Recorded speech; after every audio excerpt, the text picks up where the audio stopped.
Alô, alô, alô?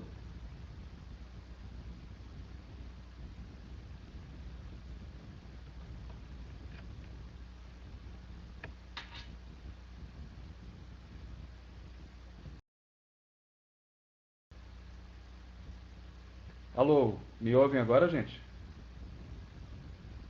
Pelo que está mostrando para mim aqui, está funcionando.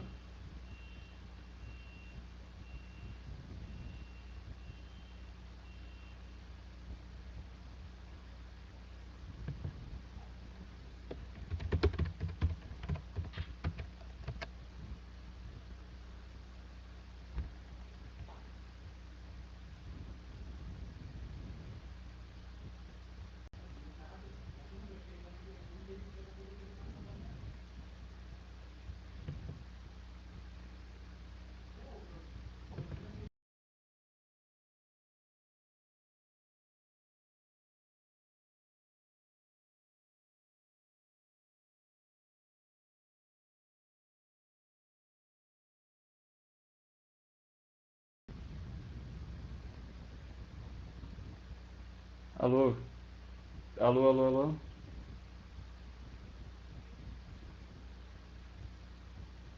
Tá me ouvindo?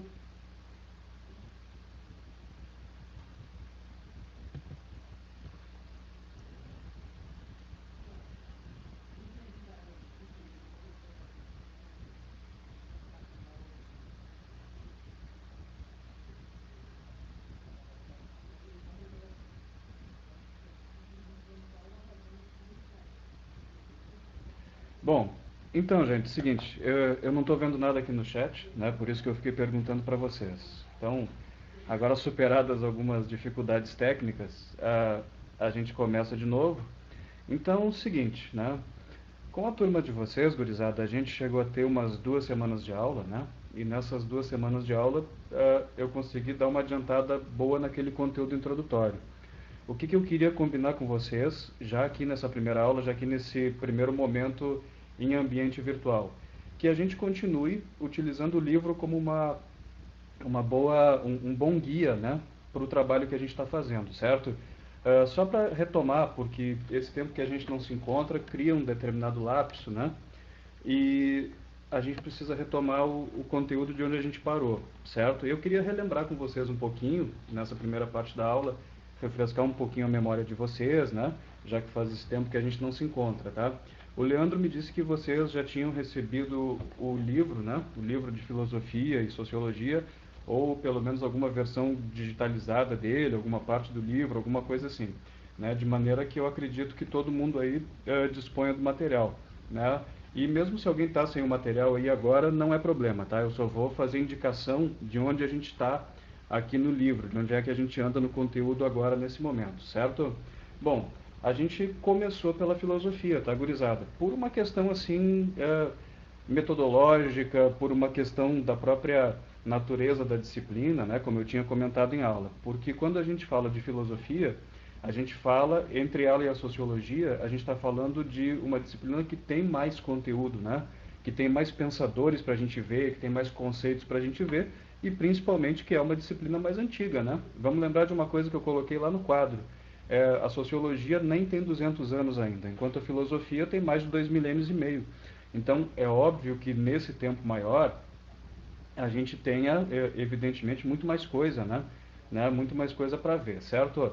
E até porque é na filosofia que a gente constrói a maior parte da rede de conceitos, assim, que vão ser úteis depois para a gente ter as aulas de sociologia, que vão ser úteis para vocês colocarem depois na redação também, né? Então, acho que tudo isso é bem importante.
tentei entrar umas 2, 3 vezes e não estava dando certo, né? Então, tem dias que a internet é bastante sacana com a gente, né? E a gente tem que ter um pouco de paciência com essas coisas, né? E fazer o melhor possível dentro do panorama que a gente tem, né? É mais uma dificuldade dentro do estado de coisas que a gente está enfrentando agora nesse momento. Espero que vocês estejam agora me ouvindo bem também, tá? E eu dizia antes aqui a respeito do início lá do nosso conteúdo, né? Que a gente teve umas 2 aulas em que eu abordei para vocês, com vocês, a origem da filosofia. Uma outra coisa importante que eu acho que é interessante metodologicamente para a gente fazer agora nessas aulas virtuais, além de vocês terem o livro em mãos ou olhando ele assim, sei lá, no celular, se vocês têm alguma versão digitalizada, alguma coisa assim, é que vocês tenham também papel e caneta sempre à mão para anotar, né, as coisas que eu estou falando aqui, como se a gente estivesse na sala de aula física mesmo, né? Então tem gente que gosta de anotar alguma palavra nova, alguma expressão nova que vai surgindo na explicação aqui e tal. Então tudo isso é importante para a gente se organizar mesmo, né? A gente não vai conseguir ter exatamente o ambiente da sala de aula, mas a gente tem que fazer o melhor possível para se aproximar dele, né? Então, tendo o livro, tendo como anotar, né, aquilo que eu estou falando e perguntando, né, alguma coisa que tenha ficado em dúvida ou deu um delay, né, vocês não conseguiram entender direito uma palavra que eu falei, né, alguma coisa assim, aí sempre é bom que vocês também usem o chat aqui para perguntar. Por enquanto até não está me aparecendo nada no chat, né, mas deve ser pela dificuldade da internet mesmo e daqui a pouco vai começar a aparecer. Bom, mas eu dizia, gurizada, antes de cair, que a gente começou pela filosofia porque ela tem muito mais conteúdo, né? Porque ela tem muito mais autores, porque ela tem muito mais conceitos. E o que a gente viu nas 2 primeiras aulas? A gente viu a filosofia, o surgimento dela lá no mundo grego, né? Lá na Grécia Antiga. Então, para contextualizar bem, a filosofia surge na Grécia no período arcaico. Então, já que vocês já têm essa noção das aulas de história, e essa interdisciplinaridade sempre é muito importante, né? A gente sempre tem que situar as ideias dentro do seu contexto. Então, eu nunca vou entender um pensador se eu não entender a época em que ele viveu, se eu não entender o lugar onde ele viveu também, certo? Então, grosso modo, né, em linhas gerais, a gente fala o seguinte: a filosofia surge no período arcaico da Grécia e se desenvolve no período clássico. Então é ali, passagem do período arcaico para o período clássico, que a gente vai ter assim o que há de mais importante na produção filosófica lá no mundo grego antigo, certo? No período arcaico, a característica do pensamento é o pensamento pré-socrático, que a gente trabalhou em aula também, né? Então sempre é importante a gente retomar. Período pré-socrático, a gente tem um conjunto de pensadores que eu trabalhei com vocês, né, que eu coloquei no quadro, que a gente viu direitinho, e que vocês têm aqui no livro, na página 1, né, uma descrição ali das escolas, né, para quem não está com o livro aí, né, mas só para situar, aqui no cantinho da página a gente tem uma descrição das escolas filosóficas e tal, né, que a gente acabou trabalhando em aula. Então, esses pensadores pré-socráticos são considerados também os primeiros filósofos. E a gente tem que tomar um cuidado em especial com eles, porque eles já apareceram, né, mais de uma vez na prova do Enem. Alguns deles são mais importantes do que outros, então tendem a aparecer mais, como é o caso ali de Heráclito, como é o caso de Parmênides, ou como é o caso de Tales de Mileto, que foi o primeiro, né, aquele que dizia que tudo é água e tal. Mas, gente, só estou retomando, né, algumas coisas. Característica principal do pensamento pré-socrático é um pensamento cosmológico. Eles são conhecidos também como filósofos da natureza, quer dizer, eles estão muito preocupados em saber qual é a origem do mundo. Então, do que o mundo é feito, qual é o elemento que criou todas as coisas, né? Então, para cada um deles, vai ter um elemento criador de toda a realidade, né? Que vocês devem ter anotado aí também das nossas primeiras aulas. Então, para o Tales, esse elemento é a água. Para o Pitágoras, esse elemento são os números. Para o Demócrito, esse elemento são os átomos, né? E, de um modo geral, dentro do pensamento pré-socrático, esse elemento criador de todas as coisas, ele é chamado de arqué. Vocês têm que lembrar também dessa expressão e que também a gente já trabalhou, certo? Agora, o ponto fundamental, né, e que se relaciona com o conteúdo propriamente da aula de hoje aqui, é justamente a ruptura entre o pensamento pré-socrático e o pensamento socrático. E aí vocês vão reparar que no livro eu dividi, né, os períodos da filosofia grega ali, letra A, período pré-socrático ou cosmológico, né? E mais adiante ali, na página 3, a gente tem letra B, período socrático ou antropológico, né? Esse corte é muito importante para vocês, tá? É muito importante a gente pensar que as coisas nem sempre são tão óbvias quanto parecem, né? Porque quando a gente pensa nesse grupo de filósofos, de primeiros filósofos, que são chamados pré-socráticos, a gente é levado a pensar que, bom, eles são chamados de pré-socráticos porque eles vieram antes de Sócrates, né? Antes de Sócrates no tempo. E isso é verdade, em parte, né? A maioria deles, de fato, viveu no período arcaico, viveu antes de Sócrates, né? Que vai viver lá no período clássico e tal. Mas eles são chamados de pré-socráticos também, justamente porque o tipo de pensamento que eles estão desenvolvendo é um pensamento diferente daquele pensamento filosófico que vai ser desenvolvido a partir de Sócrates, né? Então, o que a gente tem para hoje, né? Para pensar nessa aula de hoje? Sócrates significa uma ruptura, eu já tinha antecipado isso em aula também um pouco, né? Mas ele significa uma ruptura no pensamento filosófico lá no mundo grego antigo. E é por isso, então, que a partir de Sócrates, a gente começa a ter a contagem de um novo período, né? De uma nova etapa da filosofia grega, então, período socrático ou antropológico. Lembram disso, né? Dessa questão do antropológico? Então, enquanto os pré-socráticos trabalhavam com o pensamento cosmológico, né? Cosmo, cosmos, universo e tudo que está contido no universo, a natureza, né? Os fenômenos naturais e tal, o pensamento socrático é um pensamento antropológico, ou seja, antropo, antropós, homem, né? Ser humano. Então, dá para a gente sintetizar, resumir da seguinte forma: enquanto os pré-socráticos estavam preocupados em saber do que o mundo é feito, eles estariam muito mais para aquilo que hoje nós chamamos de astrônomos, químicos, físicos, biólogos, geólogos, matemáticos, etc.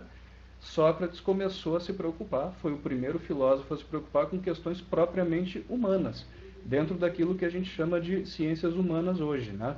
Ele começa a se preocupar principalmente com questões sociais, com questões políticas, né?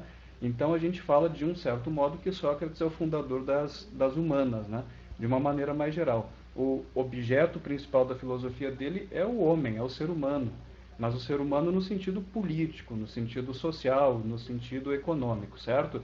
Então essa é a ruptura que tem. Pensamento pré-socrático, cosmológico, filósofos da natureza, não se preocupam com questões políticas, éticas, morais, sociais, econômicas, pensamento socrático, antropológico, e aí o homem passa a ser o objeto privilegiado do pensamento filosófico, certo? Sei que está sendo um pouco repetitivo isso, mas é muito importante pensar que isso, volta e meia, acaba sendo um pega-ratão para muita gente, tá bom? Então, a partir de Sócrates, as questões sociais começam a ser debatidas, começam a ser, assim, problematizadas pela filosofia. Agora, por que isso acontece, né? Aí a gente tem que voltar para aquele princípio que eu falei para vocês no comecinho da aula aqui, né, que eu já tinha falado antes também. É preciso contextualizar. Para quem não anotou essa frase, anota agora aí, né? Pega o seu papelzinho, pega o caderno, pega a margem do livro, né? Quem porventura não tem anotado, anote. Não existe pensamento sem contexto. Não existe pensamento sem contexto. Ou seja, a gente só consegue entender o pensamento de um autor, de um pensador, de um filósofo, de um sociólogo, de um economista, se a gente entender o contexto dele, ou seja, a época e o lugar onde ele viveu. Então, quando vocês forem fazer questão do Enem, questão do vestibular, e na questão aparecer o nome de um pensador e do lado do nome dele o ano de nascimento e o ano da morte dele, aquilo não está ali para bonito, né, gente? Aquilo está para vocês fazerem justamente esse tipo de raciocínio, né? Em que época esse cara viveu? E aí vocês têm que pensar, principalmente na prova do Enem, que é uma prova muito interdisciplinar, né? Que as disciplinas estão integradas dentro de uma grande área de ciências humanas. Vocês têm que pensar nos aspectos históricos que conduziram a vida daquele pensador e levaram ele a pensar naquilo que ele pensou, né? E no caso de Sócrates, como é que isso se dá? Dito de uma maneira curta e grossa, ele viveu no período clássico da Grécia, certo? Em Atenas, ponto. E a partir daí a gente já tem uma série de coisas para pensar. O que cabe dentro do período clássico da história grega, principalmente em Atenas? O que estava acontecendo em Atenas no chamado período clássico? O que é o elemento principal ali? para vocês pensarem um pouquinho, né?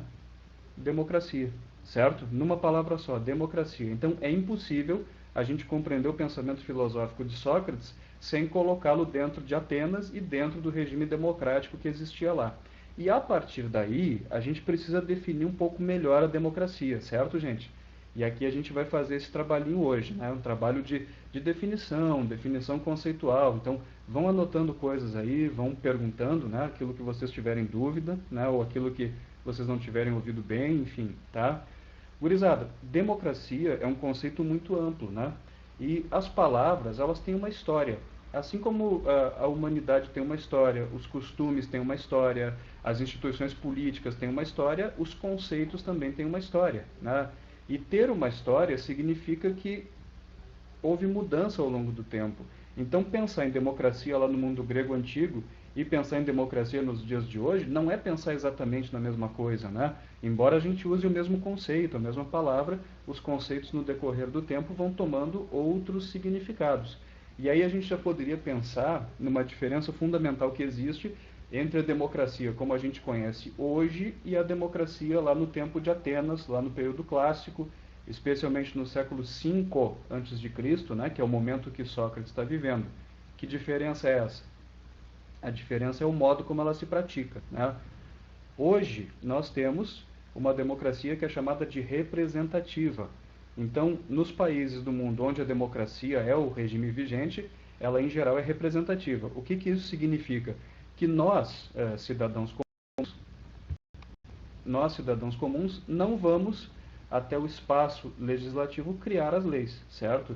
Que nós, em geral, não fazemos isso, né? Embora até haja mecanismos de participação, mas a gente, em geral, não faz. Em geral, o que a gente faz? A gente vota em representantes para fazer isso, né? Então, no Brasil, por exemplo, a nível municipal, a gente vota em vereador, né, para criar as leis municipais, a gente vota num prefeito também para gerir os negócios, né, executivos assim do município. A nível estadual, temos deputados estaduais, temos governador também como representantes nossos eleitos, né? E a nível federal temos também deputados federais, temos senadores, temos presidência da República, enfim, né? Nós escolhemos pessoas para fazerem o trabalho administrativo dos negócios de interesse público e para fazerem os trabalhos legislativos por nós, ou seja, criar as leis e gerir os recursos públicos, arrecadar os impostos, né? Dar o destino adequado para esse valor arrecadado em impostos, no sentido de manter os serviços públicos, aperfeiçoar o funcionamento das coisas, né? Enfim, tá? Então, nossa democracia é representativa, certo? E isso é uma característica da idade contemporânea, né? Especialmente até do iluminismo para cá, essas ideias de democracia representativa, elas vão se alimentando, elas vão crescendo, elas vão orientando os países, né? Principalmente os países que passaram por revoluções burguesas, como é o caso da França, como é o caso da Inglaterra, como é o caso também dos Estados Unidos, né? Que a independência não deixa de ser uma revolução burguesa e, enfim, né, esse modelo foi se implantando e, por derivação, foi se implantando em outros lugares do mundo, como o Brasil, enfim, né? Então, e aí a gente podia abrir até um certo parênteses, né, que já gera um raciocínio legal para a gente fazer para uma prova como a do Enem ou para uma redação. Até que ponto alguém pode representar os nossos interesses, né? Na hora de criar uma lei, na hora de gerir um recurso público, na hora de pegar o dinheiro dos nossos impostos e aplicar em alguma coisa, até que ponto essa representação que alguém está fazendo da nossa vontade é fiel à nossa vontade? Eu estou falando isso porque isso é um outro problema também na história do pensamento, né?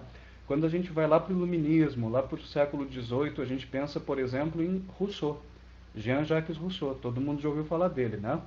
Então Rousseau dizia, a vontade da gente não pode ser representada. Então por isso que ele propunha uma democracia ultra direta, e para muita gente ele até inspira as ideias anarquistas, né, que vão surgir mais tarde, enfim, né? Bom, mas lá no mundo grego, democracia era uma coisa muito diferente. Ela não era representativa, ela era uma democracia direta. Isso significa na prática o quê?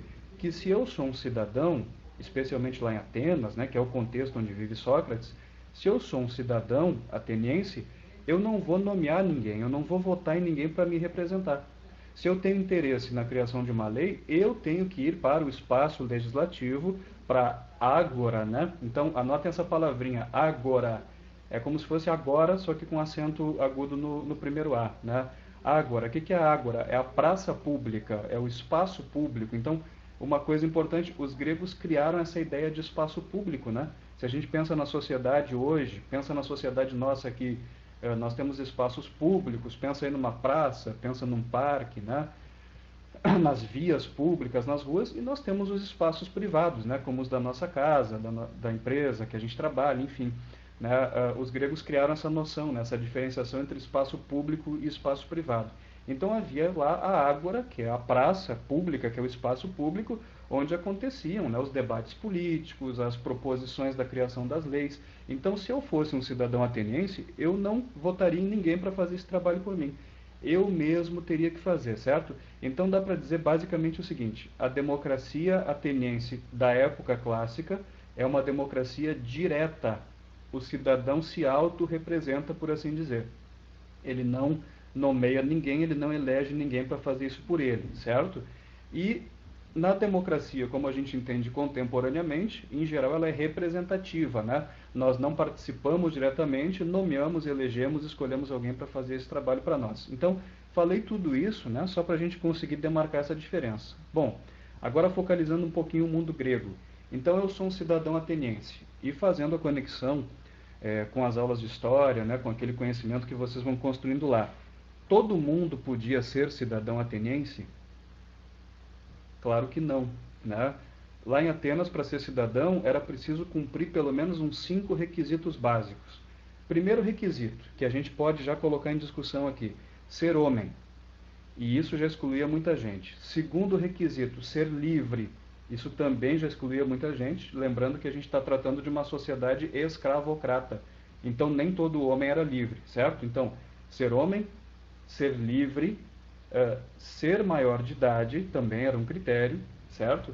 Ser nascido em Atenas, ou seja, metecos, estrangeiros não podiam participar do processo político, e ser filho de pai e mãe atenienses, tá, gurizada? Então, 5 critérios, e não era brincadeira isso, né? Porque se a gente rapidamente faz uma análise do impacto de cada um desses critérios, para ver o tamanho que essa democracia podia alcançar, a gente vai ver que ela era muito restritiva.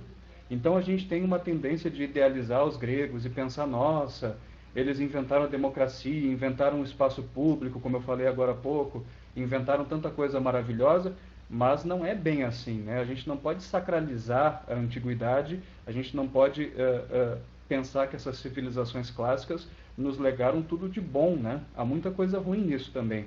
Então, por exemplo, o primeiro critério, ser homem, já excluía a maioria da população do processo político, e de certa forma a gente pode fazer uma ligação, né, entre a baixa participatividade das mulheres na política até hoje com uma derivação lá do mundo grego, né, da sociedade clássica. Dá para pensar por aí, né? E como é que eu sei que excluía a maioria? Porque a maioria da população de Atenas era de mulheres. E como é que eu sei disso, né?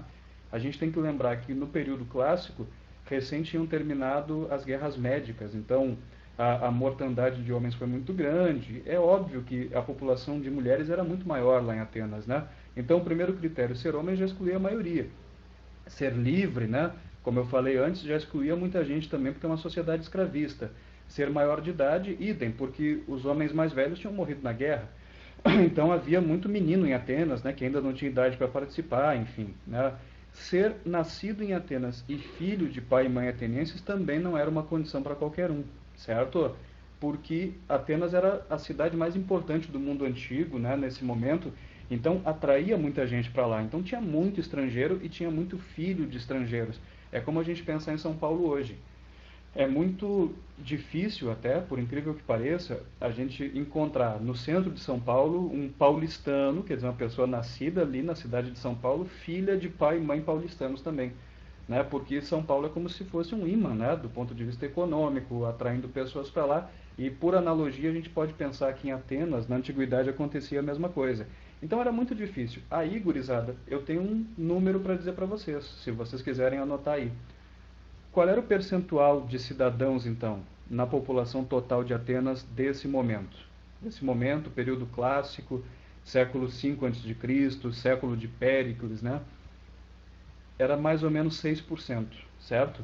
Para alguns historiadores mais otimistas, em certos momentos, o nível de participação chegou a 10% da população. Isto é, 10% da população possuindo cidadania, que é muito pouca gente, na verdade, né? É muito pouca gente. 10% da população ou 6% da população é muito pouca gente. Mas aqui, igual, é aquela coisa que eu disse antes para vocês, problematizar o óbvio, né? Essa é a tarefa da filosofia sempre, né? Da sociologia também, das humanidades de um modo geral também. Se a gente parar para pensar, é realmente muito baixo o índice de participação. Mas vamos fazer uma diferenciação entre número absoluto e número relativo, né, que eu acho que ajuda a gente também a pensar. Segundo estimativas, Atenas nessa época, período clássico, tinha em torno de 400 mil habitantes. Então, isso era bastante gente, né? Isso é mais gente, mais população que a maior parte das cidades brasileiras ainda hoje, né? 10% de 400 mil dá 40 mil pessoas, né? 6% dá o quê? Uns 24 mil habitantes, né? Então vamos pensar pelo índice mais baixo, tá? Digamos que nós tivéssemos em Atenas 6% de cidadãos apenas, isso corresponderia a 24 mil homens debatendo no espaço público, né? Então, num certo sentido, é ruim, é restritivo, 6% é muito pouco. Num outro sentido, quando a gente compara a Grécia desse momento, Atenas desse momento, com a Antiguidade Oriental, a gente tem até um salto qualitativo, né? Se a gente considera a democracia um valor. Por exemplo, a gente pensa no Egito Antigo, a gente tinha um faraó, um indivíduo só, decidindo, né, o destino de um império inteiro, de um império muito grande, né, de centenas de milhares de pessoas, enfim. Né? Quando a gente pensa em Atenas, a gente está falando de uma cidade de 400 mil habitantes, com 24 mil pessoas debatendo o destino da cidade e participando ativamente, diretamente da criação das leis, né? Então, num certo sentido é pouco, num certo sentido é muito. Depende com o que a gente está comparando. A gente pega os gregos desse momento, a democracia ateniense desse momento, e compara com os dias de hoje, com o que a gente estabeleceu como valores democráticos para hoje, e realmente vai parecer pouco. Agora, se a gente compara Atenas desse momento, a democracia ateniense desse momento, com as civilizações que vieram antes, a gente vê que já houve um salto, né? Que já houve um aumento assim na participação de pessoas. Certo, gente? Então, tudo isso é muito importante. Se vocês olham aqueles índices de temas que mais caem na prova do Enem, vocês vão ver que democracia e termos e conceitos correlatos, associados, são muito presentes, caem todo ano, sempre tem alguma coisa sobre isso, então é muito importante que a gente faça essas definições, certo? Bom, agora quanto a Sócrates. Qual era a condição dele em Atenas? Ele era homem, livre, maior de idade, nascido em Atenas e filho de pai e mãe atenienses. Então, Sócrates era cidadão. Ele tinha toda a condição para ser cidadão nesse momento, certo? Só que ele não participava muito do processo político, ele não gostava muito de participar, embora ele observasse o que estava acontecendo ali.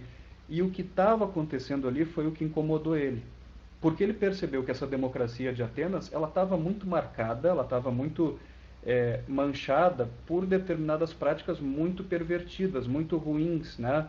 Que a gente dá o nome de demagogia, por exemplo, né? Que é a mentira, que é o emprego da inverdade, que é a promessa falsa, né? Esse tipo de coisa que a gente está acostumado a ver nos regimes democráticos até os dias de hoje, já era algo que se fazia presente também. Se fazia presente ali naquela Atenas daquele momento. E isso começa a incomodar Sócrates. Então, ele é um cara diferente, ele é um cara especial porque naquele contexto, naquele ambiente de Atenas, aparentemente ele é o único a se aperceber de que aquela democracia tinha muita precariedade, né? Mas vamos por partes, tá? Visto então agora esse panorama geral, gurizada, o que a gente poderia fazer, né? O que a gente poderia pensar?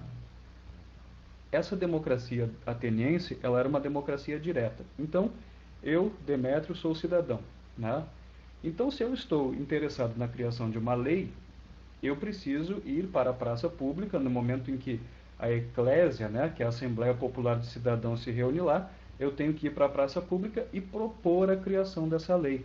E eu tenho que convencer os demais cidadãos de que essa lei vai ser boa, eu tenho que convencer a maioria deles a votar a favor para que eu me dê bem, né? Para que a lei que eu estou propondo, para que a medida que eu estou propondo acabe passando, acabe sendo aprovada por maioria, né? Agora, eu preciso ter uma certa qualidade para isso, né? O meu sucesso, então, como cidadão, o meu sucesso na política vai depender do quê? Da minha capacidade do uso da palavra. Então, anotem uma frase aí que eu sempre digo para as minhas alunas, para os meus alunos, né, que eu acho que é uma definição bem importante e que caracteriza a democracia de um modo geral, seja qual for a maneira como ela se apresente, tá? A democracia é o regime da palavra. Anotem aí, tá? A democracia é o regime da palavra. Não se faz democracia sem palavra, né? O alcance do poder e o exercício do poder no regime democrático dependem do bom emprego da palavra. Então, é uma diferença muito grande da política do mundo grego em relação à política da antiguidade oriental, né? Se a gente pensa no faraó, o faraó podia exercer um poder assim afônico, né? Ou seja, o faraó não precisava falar nada. A imagem dele, a mera imagem dele já causava aquele efeito de poder exercido sobre a população do Egito, né? Agora, se a gente pensa num regime democrático, não é bem assim. Lá o faraó era visto como um deus, lá no Egito. Então todo mundo acreditava que ele era um deus encarnado. Então o poder dele não era contestado, pelo menos pela maioria das pessoas, certo? Então ele não precisava usar a palavra para convencer ninguém de que ele era o cara certo para estar ali exercendo aquele poder sobre aquele povo. Numa democracia é bem diferente, né? Porque numa democracia, pelo menos dentre o grupo de cidadãos, todos se veem como iguais, ou praticamente iguais, né? Pelo menos é assim que deve ser. E se nós todos nos vemos como iguais, um de nós, para exercer o poder sobre os demais, para propor uma lei que vá atuar sobre nós todos e que vai determinar a vida de nós todos, tem que ser muito bom na oratória, tem que ser muito bom no uso da palavra para nos convencer. Então, eu não sou um Deus encarnado. Eu não vou exercer o meu poder sobre vocês a partir de uma crença de vocês de que eu sou um Deus encarnado. Eu vou exercer meu poder sobre vocês a partir da persuasão. Eu vou apresentar uma ideia, eu vou apresentar um projeto, eu vou apresentar uma lei e vou convencer vocês de que isso é o melhor e vocês vão ter que votar favoravelmente para que essa lei passe, né? Para que essa medida passe, certo? Então, é bem importante a gente pensar nessas distinções, né? Nunca é demais repetir, tá? Então, para eu ser um cidadão bem-sucedido na política ateniense, como eu mesmo me represento, eu mesmo tenho que falar, eu tenho justamente que saber falar. Eu tenho que ser bom no uso da palavra, eu tenho que ser bom na arte da oratória, né? Da oratória, do uso da palavra. E aí a gente esbarra num problema, né? Que eu não sei se é bem um problema, né? Mas é uma questão humana propriamente. Todo mundo tem facilidade para falar em público? É claro que não, né? E aí vocês têm que lembrar da própria trajetória escolar de vocês, de repente. Imaginem, na época de apresentar trabalho na escola, tinha gente que gostava, tinha gente que preferia não ir, mas se tivesse que ir até fazia a sua parte, sem entrar em pânico, e tem pessoas que não gostam simplesmente de falar em público, que acham que não tem habilidade para isso, ou que ficam muito tímidas e tal. Mas se alguém aí fosse cidadão lá naquele momento, tinha que ter essa habilidade de falar em público. E como nem todo mundo tem isso naturalmente dado, vão surgir em Atenas os professores de oratória. Como é que é o nome deles? Alguém lembra? São os chamados sofistas, né? Que vocês têm no livro também, né? Para quando vocês forem dar uma espiada no livro, ali mais adiante, vocês têm no livro na página 3, tá? Ali dentro desse período clássico, período socrático antropológico. Então, sofistas, quem são eles então? Professores de oratória. Eles ensinam a pessoa a falar, a defender uma ideia em público em troca de quê?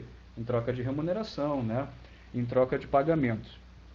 Isso é uma coisa boa ou é uma coisa ruim? O que vocês acham? Até hoje, né, a questão dos sofistas, a existência deles na democracia aqui na antiguidade divide opiniões. Quando a gente pensa em Hegel, por exemplo, que foi um filósofo importante, alemão ali, da passagem do século XVIII para o XIX, Hegel dizia que os sofistas tiveram sua importância, né, para o próprio desenvolvimento da democracia, porque ao ensinar as pessoas a falarem em público, ao ensinar as pessoas a defenderem suas ideias em público, eles estavam contribuindo justamente para o exercício democrático com o aprimoramento do uso da palavra, né? Então, para Hegel eles tiveram sua importância e, de fato, né, se a gente para pensar, eles de repente tiveram, nesse sentido até mais técnico, né, do desenvolvimento da oratória, enfim. Mas havia um grande problema na atuação deles, né? E justamente quem não gosta dos sofistas, e Sócrates é o primeiro a não gostar, acusa os sofistas de quê?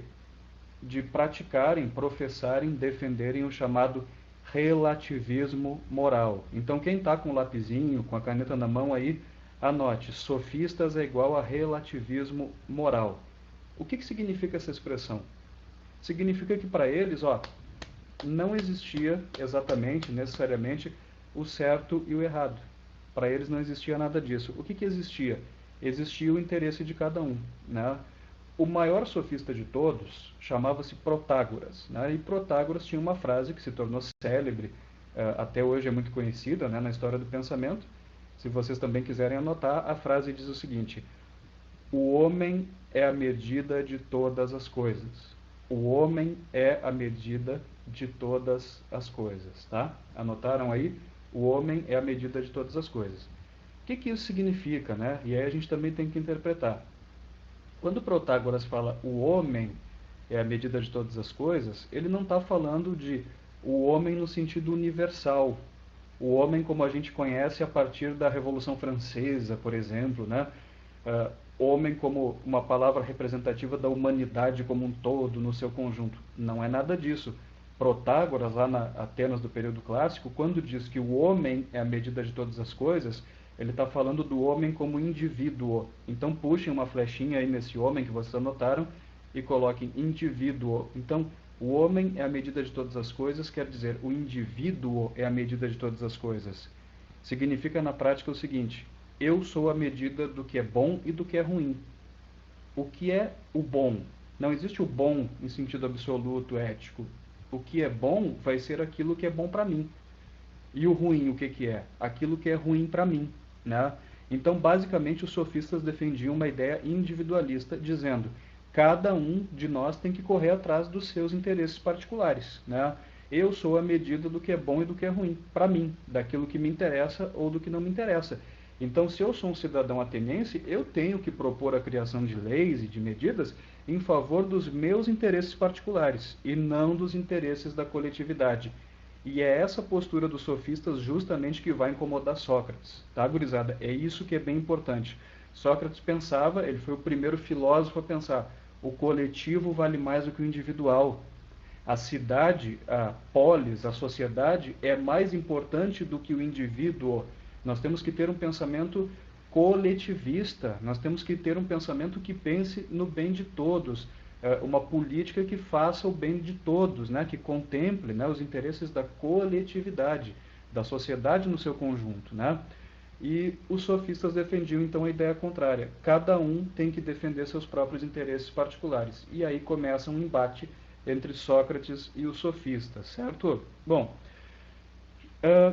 algumas outras coisas importantes, né, para a gente pontuar a respeito disso. Os sofistas, então, recebiam pagamento para ensinar um cidadão qualquer a defender o seu interesse, independentemente se esse interesse vai ser bom para a cidade ou mal. Então, um exemplo concreto para vocês, né? Vamos procurar construir assim um exemplo mais prático. Eu sou um cidadão ateniense, eu sou um grande comerciante em Atenas, e eu estou interessado em que se use o dinheiro público, que está lá no caixa público, a verba, para fazer uma obra de reforma e ampliação do porto da cidade. Porque se o porto for ampliado, eu vou poder vender mais, né? Eu vou poder comercializar mais coisas e eu vou ficar mais rico. Então, amanhã a Assembleia vai se reunir, a Eclésia, a Assembleia Popular vai se reunir lá na Ágora. O que eu vou fazer? No dia anterior eu chamo um sofista, eu chamo um Protágoras, né? Górgias ou qualquer outro, e pago a ele para que ele me ensine a convencer os demais a votarem favoravelmente ao uso da verba pública para ampliar o porto da cidade. E aí ele me ensina direitinho, chega o dia seguinte e eu digo: cidadãos de Atenas, né, eu proponho que o dinheiro público que está lá no caixa seja usado para fazer a ampliação do porto. E eu minto, eu dissimulo, eu engano, eu iludo, eu faço os meus concidadãos pensarem que aquilo vai ser bom para a cidade, né? A cidade vai se beneficiar, quando na verdade aquilo vai ser bom para mim. E aí eu tenho sucesso. Eu convenci a eles de que aquilo vai ser bom para a cidade, certo?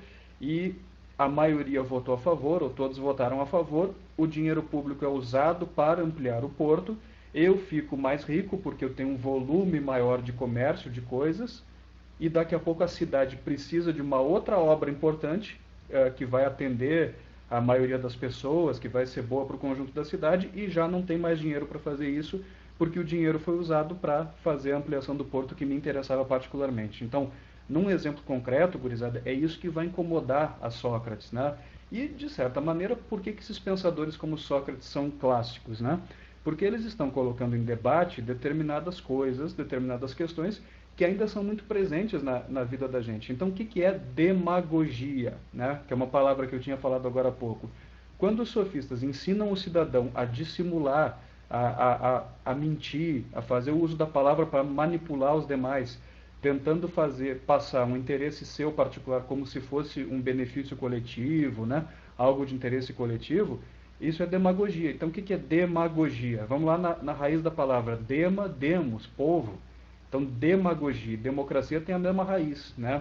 E gogia é conduzir. Então, o que é o demagogo? É aquele que conduz o povo, né?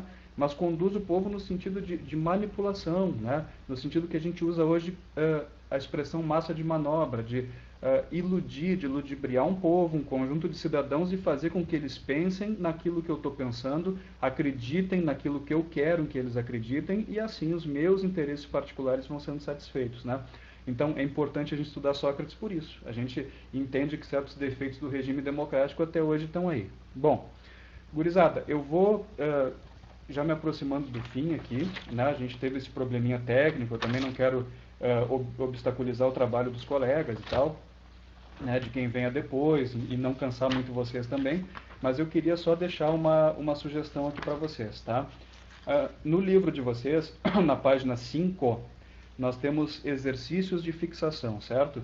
E questão 1, questão 2, questão 3 e questão 4, tá? Nós temos a questão 1 como sendo uma questão de Enem, a 2 também, a 3 é uma questão da UEL e a 4 é uma questão da URGS, tá? Então, entre as páginas 5 e 6, vocês têm ali os exercícios de fixação, certo? Eu gostaria que vocês fizessem essas questões, tentassem fazê-las, tá? Como essas eram questões que nós faríamos em sala de aula, o gabarito delas não está aí nesse livro, né? Tem gabarito, mas é o gabarito da sequência seguinte de exercícios que está aqui no livro de vocês. Mas tentem fazer, né? E tentem acumular dúvidas assim para a próxima aula, porque de repente vai ser uma coisa importante, né? Vai ser importante que a gente também mergulhe na dimensão prática do conhecimento. Não é só teoria, não é só construir conceito, essa é a parte inicial, muito importante, mas também é importante ver como é que a gente instrumentaliza isso, né? Não adianta eu simplesmente aprender toda a teoria de como se pode nadar, se eu não pular na água e ver se realmente aquilo que eu aprendi está funcionando. Então, digamos que a água para vocês se jogarem são os exercícios que tem aqui, certo? E qualquer dúvida a gente está aqui dando suporte para vocês, tá? Vamos, como dizia Heráclito, né? O tempo passa, as coisas mudam, né? E a gente pode complementar, nada como um dia depois do outro. Então, para quem está um pouco aborrecido com essa questão da quarentena, do confinamento, na verdade todos estamos, mas é algo necessário, né? A gente tem que fazer isso para se proteger, para proteger as demais pessoas, para tentar não ferrar mais ainda a sociedade, né, em que a gente vive, mas tenho certeza absoluta de que o tempo vai passar e logo a gente vai estar juntos presencialmente de novo, tá, gente?